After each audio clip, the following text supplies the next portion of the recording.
காணோனா கரணங்களுக்கு உயிர் நான் தொடர்ச்சி இல்லைன்னு பார்க்குறேன். அனாதியேல் அமைவு இன்று எனின் மலம் மாயை கண்மம் அணு. இப்போ நம்ம சொன்ன கருத்து வந்துட்டு பாருங்க பாட்டில். அனாதி பொருள் அனைவும் இல்லை, அது சேராதுன்னு சொன்னீங்கன்னா இப்போ சொன்னேன். ஏன்னா அனாதி ஒரு பொருள், தனிப்பட்ட பொருள் உயிரோட எப்படி சேர முடியும் கேள்வி கேட்குறான் அவன். அதுக்கு நம்ம என்ன சொல்லணும்? அது தனிப்பொருள் இல்லைப்பா, அது உயிரோட சம்மந்தப்பட்ட பொருள் தான். ஆனால் என்னவா இல்லை, அவர் செயல்படாமல் இருக்காரு. யார் மட்டும் தான் செயல்படுறாங்க? யார் மட்டும் தான் முதல்ல செயல்பட்டு இருப்பாங்க? ஆணவமலம் மட்டும் செயல்பட்டு இருக்கும், கண்மம் வாங்கி செயல் இல்லாமல் இருக்குது. செயல்படுத்துறது சாமியோடைய வேலை. அப்போ அனாதியேல் அமைவு இன்று எனின் மலம் மாயை கண்மம் அணு சிவன் அனாதி. எல்லாமே எதனா அனாதி எங்க சொல்றாரு பாருங்க. நம்முடைய பதிப்பு சுபாசம் அனாதிங்கிற கொள்கை கருணையோடு ஒரு நாத்திகனுக்கு சுவாமி சொல்லிக் கொடுக்குறார் நம்முடைய அருணந்தி பெருமானார் இல்லையா. 5 பொருட்கள் நம்மகிட்டே போல தெளிவா வரல பாருங்க. நமக்கே பதிப்பு சுபாசம் அனாதி தான் சொல்லுவாங்க எங்கேயுமே. ஆனால் அவர் நாத்திகனிடத்தை சென்று நம்முடைய அருணந்தி பெருமானார் 5 விஷயங்கள் அனாதி பொருள் என்று காட்டுகிறார். மலம் மாயை கண்மம் அணு சிவன். அனாதி நித்திய பொருட்கள் 5ன்னு காட்டுகிறார். எவ்வளோ தெளிவான பாட்டு பாரு. ஒரு ஏதோ பரபக்கம் பாடி கொடுத்தோம் அப்படின்னுலாம் இல்லாமல் எவ்வளோ தெளிவாக அவனுக்கு சொல்லிக் கொடுக்கணும். ஒரு உலகாயுதனத்தை படித்தான்னா அவனுக்கு அது புரியணும் என்கின்ற கருணை அந்த பெருமகனாருக்கு ஏற்பட்டிருக்கிறது நம்முடைய அருணந்தி பகவானுக்கு. அதனால் மலம் மாயை, மலம்ங்கிறது ஆணவமலம், மாயை அப்படிங்கிறது நமக்கு தெரிஞ்ச உலகத்திற்கு முதற் காரணம், கண்மம்ங்கிறது இப்போ நம்ம பேசிக்கொண்டிருப்பது, அணுனா உயிர், சிவன் அப்படிங்கிறது சுவாமி. 5 பொருள் என்னது? அனாதி பொருள். நாங்கள் எல்லாமே அனாதி தான் சொல்லி கொண்டிருக்கிறோம். கண்மம் அணுக்கள் செய்ய அறிந்து கண்மம் உடற் செய்யார். இந்த கண்மம் என்பது அணுக்கள் செய்யக்கூடியது. அதாவது மூல கண்மத்தோடு உயிர் சம்மந்தப்படும் போது என்ன ஆகும்? அது நல்வினையாகவும் தீவினையாகவும் ஆகும். ஆனால் அந்த கண்மம் என்னாகாது? உடலை சென்று தானாக சேராது. ஏன்னா உடலும் சடம் கண்மமும் சடம். அப்போது அனாதி காரியமாம் உடல்கள், அனாதி பொருள், அனாதின்னு இந்த இடத்துல சொல்லப்படுவது மாயை. 3வதாக வருது பாருங்க அனாதி, அது மாயை. அதனுடைய காரியமாகிய உடல்னா அது மாயேயம் இல்லையா. அனாதிங்கிறது மாயை குறிக்குது, காரியம்ங்கிறது உடம்பை குறிக்குது. காரியமாம் உடல்கள், அப்போ அசேதனம், அப்போ அணையா, அதுக்கு அறிவு இல்லை. அதுவும் என்னாகாது? தானே சென்று கண்மத்தை அடையாது. கண்மமும் உடம்பை தானாக வந்து அடையாது. ஏன்னா அதுக்கு சடம் இல்லை, அறிவு இல்லை. உடம்பு என்னாகாது? இது சென்று அந்த கண்மத்தை சென்று பொருந்தி கொள்ளாது, அதுன்னு சொல்லுகிறார். இதெல்லாம் நமக்கு ஏற்கனவே ஆல்ரெடி பல தடவை நம்ம பேசினது தான் இது எல்லாமே. அனாதி காரியம் உடல்கள் அசேதனம் அணையா அறிந்து அனாதி ஆதி அமைக்க வேண்டும். அதனால அனாதி இந்த இடத்துல 3வது 4வது அவர் அனாதி சுவாமியை குறிக்குது. அவர் ஆதிங்கிற பேர்லேயே அறியப்படுகிறார் சிவபெருமான்.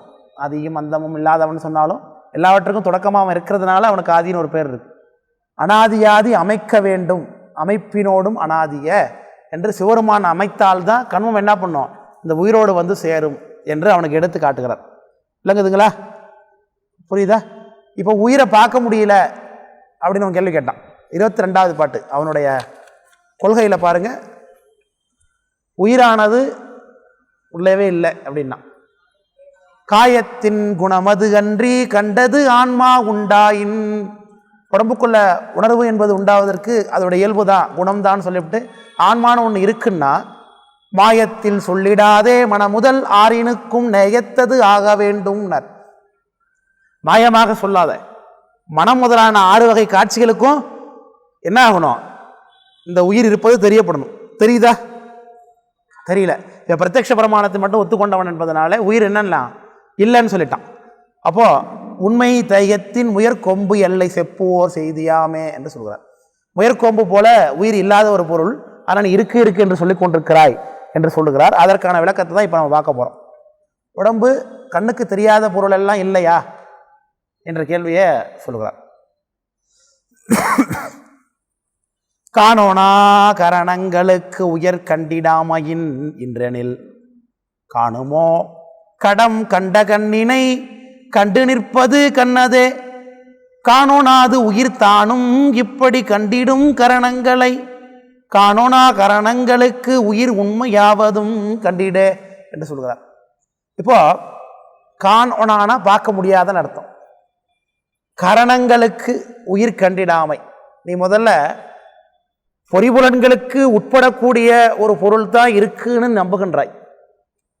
ஆனால் அந்த பொறிபுலன்களே முதல்ல கண்ணுக்கு தெரியுமான்னா கை கால்கள் தெரிகிறது. ஆனால் புலன் நம்ம சொல்லுகின்றோமே, பார்வை என்ற ஒரு புலன் இருக்க, அதை நம்ம பார்க்குறோமா? பார்க்க முடியாது. பார்வைங்கிறது ஒரு உணர்வு தான், அதை பார்க்க முடியாது. அடுத்து அந்த கரணங்கள் வேலை செய்யணும். அதில் மனம், புத்தி, சித்தம், ஆங்காரம், அந்த கரணங்களை நம்ம பார்க்க முடியுமா? பார்க்க முடியாது. அது உருவம் இல்லாத ஒரு பொருள். அது இப்படி காணோனா கரணங்களுக்கு உயிர் கண்டிடாமையின் இன்றனில், பார்க்க முடியாத ஒரு பொருளுக்கு பார்க்க முடியவில்லை இந்த உயிர் என்பதனால இல்லாத பொருள் என்று நீ சொன்னீன்னாக்க, அது கண்ணுக்கு பார்த்தீங்கன்னா இருக்காத, கண்ணுக்கு தெரியலங்கிறதுனால. உயிரை உடம்ப கீறி பார்த்தா தெரியுதா? உடம்பு போஸ்ட்மார்ட்டம் பண்ணி பார்க்குறாங்க, அப்போ அட்டாப்சி பண்ணுறாங்க. அப்போ உடம்புல உயிர் இருந்ததுக்கான அடையாளமோ, இல்லை உயிர் இந்த இடத்துல இருந்தது அப்படிங்கிறதுக்கு ஒரு அடையாளமோ ஒன்றுமே இல்லையே. காலையில் போட்ட சாப்பாட்டோட ஒருத்தர் போயிட்டா கூட கிழிச்சு பார்த்தா அந்த சாப்பாடு கூட உள்ளே இருக்குது, ஆனால் உயிர் உள்ளே பார்க்க முடியல. உயிர் போனால் கூட இந்த உடம்புலேருந்து உயிர் வெளியேறுவதை யார் கண்ணுக்கு தெரிய மாட்டேது.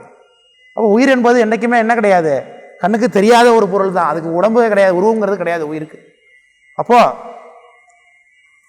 கண்டிடாத ஒரு பொருளை இல்லைன்னு சொன்னீங்கன்னா, இது நான் அனுமானத்திலே நம்ம முதல்ல சொல்லுவோம். இப்போ இந்த ரூம்லையே செல்ஃபோன் டவர் சிக்னல்ஸ் இருக்குது, கண்ணுக்கு தெரியல, பார்க்க முடியுமா? ஃபீல் பண்ண முடியுதா? ஆனால் இருக்கிறதுனால தானே மொபைலில் சார்ஜ் நமக்கு சிக்னல் இருக்குது, பேசுகின்றோம். அப்போது கண்ணுக்கு தெரியாத பொருளும் உலகத்தில் உண்டு. அதை அவன் ஒத்துக்கவான் என்ன பண்ணுறான், அவன் காட்சிக்கு இருந்தால் தான் ஒத்துக்க முடியும்னா. அப்படி உயிரை கண்ணால் பார்க்க முடியாததுனால அது இல்லை அப்படின்னு நீ ஒத்துக்கோன்னு நம்மளை பற்றி சொன்னான். சாமி கேள்வி கேட்குறார், சரிப்பா உன் கண்ணை நீ பார்த்துருக்கியா அப்படிங்கிறார்.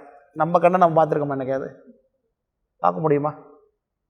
அதை கூட ஒரு புலவர் எழுதார், கண் கொண்டு தன் கண்ணை கண்டவர்கள் கிடையாது.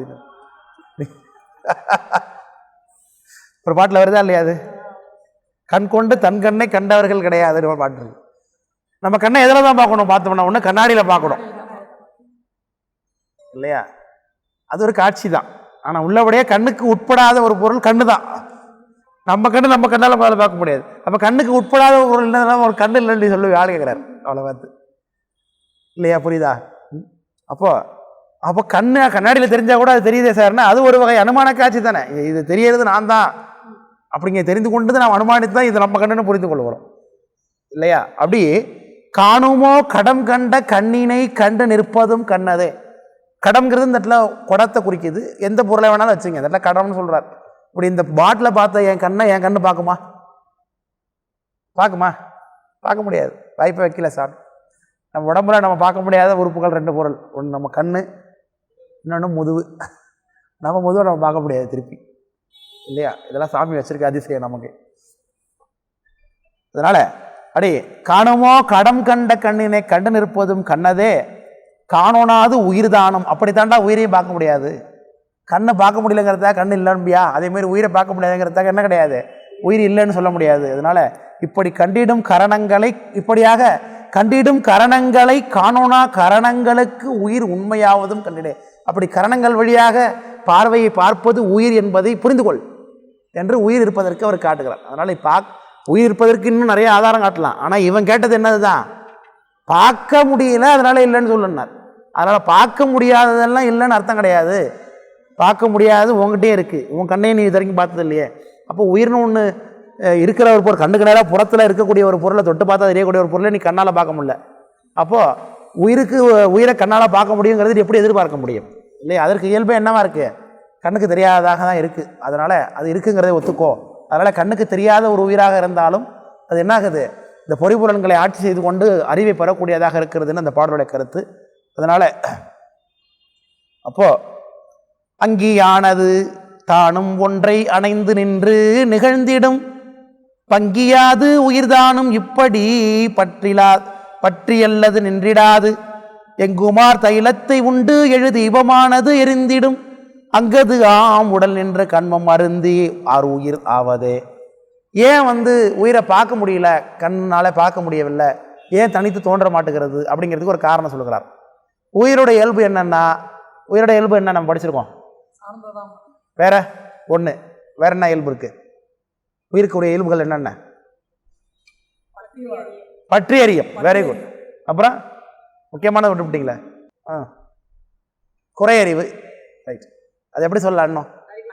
அறிவித்தால் அறியும், அதை சொல்லணும். அதுதான் முக்கியமாக வரும். உயிரோட இயல்புன்னா ஃபர்ஸ்ட் நீங்கள் சொல்ல வேண்டியது அறிவித்தால் அறியும். அடுத்தது பற்றி அறியும். அப்போ உயிரானது எப்பொழுதுமே சிவஞான போதத்தில் இருதிரப்பட்டது ஆன்மான்னு படிச்சிருக்கிறோம். இது எப்பொழுதுமே சார்ந்து தான் நிற்கும், எதையாவது ஒன்றை சார்ந்து தான் நிற்கும். ஒன்று மலத்தை சார்ந்து இருக்கும், டீ வந்துருச்சா, மலத்தை சார்ந்து நிற்கும். அப்படி இல்லைன்னா சாமியை சார்ந்து நிற்கணும். தனித்து உயிரால் நிற்க முடியாது இல்லையா? இப்போ மலத்தை சார்ந்து நிற்குது இல்லையா? அதனால் முதல்ல உயிரை தனித்து நீ பார்க்கவே முடியாது. நீ பார்க்கணுன்னா எதை தான் பார்க்கலாம்? ஒன்று மலத்தை பார்த்தீங்கன்னா உயிர் இருக்குன்னு தெரிந்து கொள்ளலாம். அப்படின்னா சாமியை பார்த்தீங்கன்னா அங்கே உயிர் இருக்குன்னு புரிந்து கொள்ளலாம். இதுதான் அதோடைய கருத்து.